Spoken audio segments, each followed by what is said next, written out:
Hello सभी, कैसे हैं? आशा करती हूँ सभी अच्छे होंगे। तो आज मैं हिंदी का क्लास लेने जा रही हूँ। Class 2, subject Hindi second language. Chapter का नाम है आधा इनाम, चैप्टर 6। तो इसमें राज दरबार में होने वाली जो षड्यंत्र है उसके बारे में बताया गया है। तो आज मैं आप लोग को इसके बारे में पढ़ाने जा रही हूँ।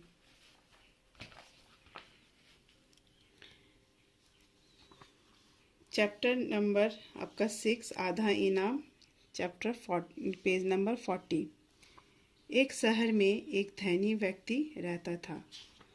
उसे दूसरों की दावत खिलाने का बहुत शौक था। तो एक शहर में धनी व्यक्ति था, उसे दूसरों को दावत खिलाने का बहुत शौक था। एक दिन उसने एक बड़ी शानदार दावत का प्रबंध किया। उसने दावत में लोगों के लिए तरह तरह के स्वादिष्ट व्यंजन बनवाए, लेकिन वह उस दावत में अच्छी मछली का प्रबंध नहीं कर सका। इसलिए उसने झींगा मछली लाने वाले को अच्छा इनाम देने की घोषणा कर दी। उसने पूरे शहर में मुनादी करवा दी कि जो आदमी झींगा मछली पकड़ कर लाएगा उसे धन की अतिरिक्त अच्छा इनाम भी दिया जाएगा। तो जो धनी व्यक्ति है उसे दूसरों को खिलाने का बहुत शौक था। तो एक दिन उसने एक बड़ी शानदार दावत का प्रबंध किया, उसने दावत में लोगों के लिए तरह तरह के स्वादिष्ट व्यंजन बनवाए। तो उसमें बहुत तरह के व्यंजन बनवाए थे, लेकिन वह उस दावत में अच्छी मछली का प्रबंध नहीं कर सका।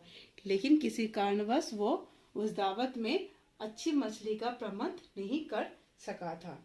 इसलिए उसने झींगा मछली लाने वाले को अच्छा इनाम देने की घोषणा कर दी। तो उसने क्या की कि जो व्यक्ति झींगा मछली लाएगा उसे बहुत ही अच्छा इनाम दिया जाएगा। उसने पूरे शहर में मुनादी करवा दी कि जो आदमी झींगा मछली पकड़ लाएगा उसे धन के अतिरिक्त अच्छा इनाम भी दिया जाएगा। उसने पूरे शहर में ये घोषणा करवा दिया कि जो व्यक्ति झींगा मछली लाएगा उसे धन के अतिरिक्त भी अच्छा इनाम मिलेगा। इस घोषणा को सुनकर एक मछुआरा नदी पर गया और शीघ्र ही एक बड़ी झींगा मछली पकड़कर ले आया। वह उस मछली को देने के लिए धनी व्यक्ति के घर पहुंच गया। द्वार पर पहरा दे रहे दरबार ने उसे अंदर आने से रोक दिया। तो जब यह घोषणा हुआ तो मछुआरा जो था वो नदी में जाकर एक बड़ी सी झींगा मछली पकड़ कर लाया। और वो जैसे ही वो मछली देने के लिए उस व्यक्ति के घर पहुंचा तो द्वार पर जो पहरेदार थे उन्हें वहीं पर अंदर, जो दरबान थे उसे अंदर आने नहीं दिया। वो बोला, ठहरो, तुम अंदर नहीं जा सकते। उसने क्या कहा कि ठहरो, तुम अंदर नहीं जा सकते। क्यों? मछुआरे ने हैरान होकर पूछा। तो फिर मछुआरे ने हैरान होकर पूछा कि मैं अंदर क्यों नहीं जा सकता? मेरी इच्छा पर तुम एक शर्त पर घर के अंदर जा सकते हो। तो फिर उसने क्या कहा, मेरी इच्छा, मैं तुम्हें अंदर नहीं जाऊंगा। तो फिर उसने कहा एक शर्त पर तुम अंदर जा सकते हो। वो क्या शर्त है? मेरी शर्त यह है कि सेठ जी तुम्हें जो इनाम दे उसका आधा हिस्सा मुझे देना होगा। फिर उसने क्या कहा कि सेठ जी तुम्हें जो इनाम देंगे उसका आधा हिस्सा मुझे देना होगा।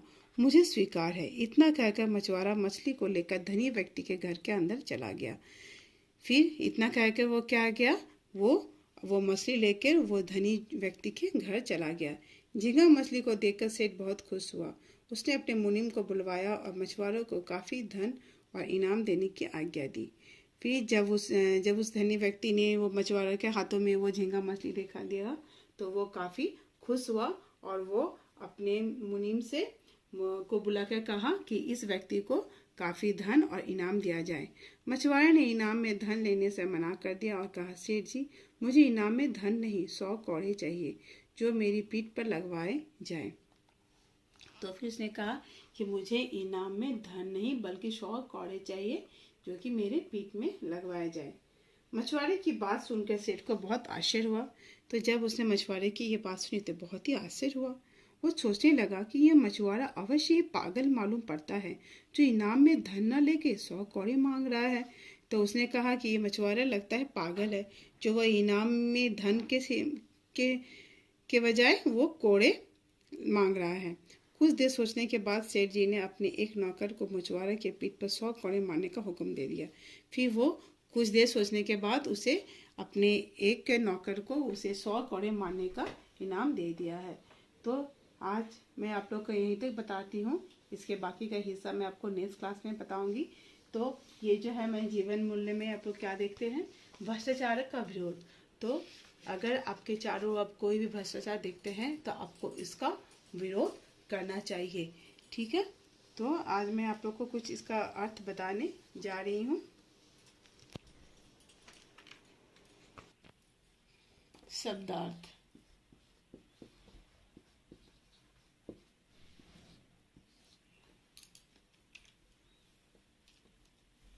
पहला है प्रबंध,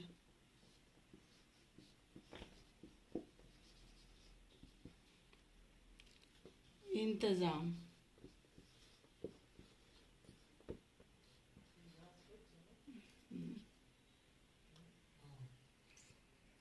फिर है स्वादिष्ट,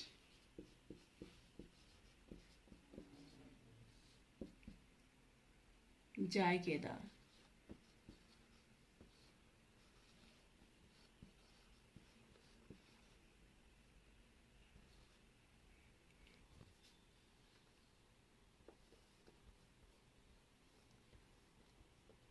इंतजाम,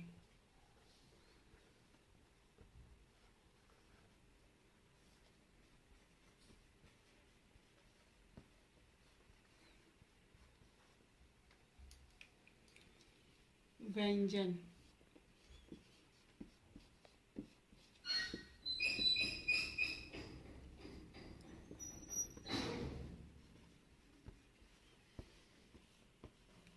खाने की चीजें या फिर भोजन, अतिरिक्त,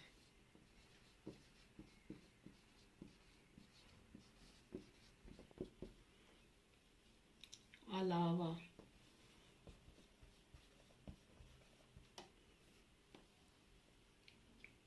स्वीकार,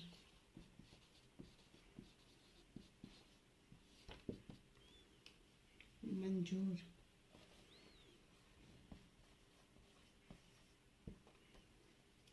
आश्चर्य,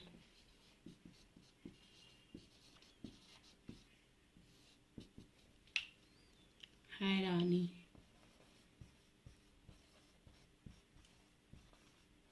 तो ये शब्दार्थ, तो पहला क्या है, प्रबंध का क्या है, इंतजाम, स्वादिष्ट, जायकेदार, व्यंजन, खाने की चीजें या फिर भोजन, अतिरिक्त, अलावा, स्वीकार, मंजूर, आश्चर्य, हैरानी। तो ये जो आप लोग का शब्दार्थ आपको ये याद करना है। तो आशा करती हूँ आप लोग को ये इसके सारे अर्थ आपको समझ में आ गए होंगे। तो इस तरह से आप लोग जब भी कोई कहानी पढ़े तो इस तरह से आपको शब्दार्थ किताब में या फिर कॉपी में लिखना है और आपको इसको याद करना है। तो आशा करती हूँ आप लोग को यहाँ तक समझ में आ गए। बाकी का मैं पोर्शन इसके नेक्स्ट क्लास में लूँगी। धन्यवाद।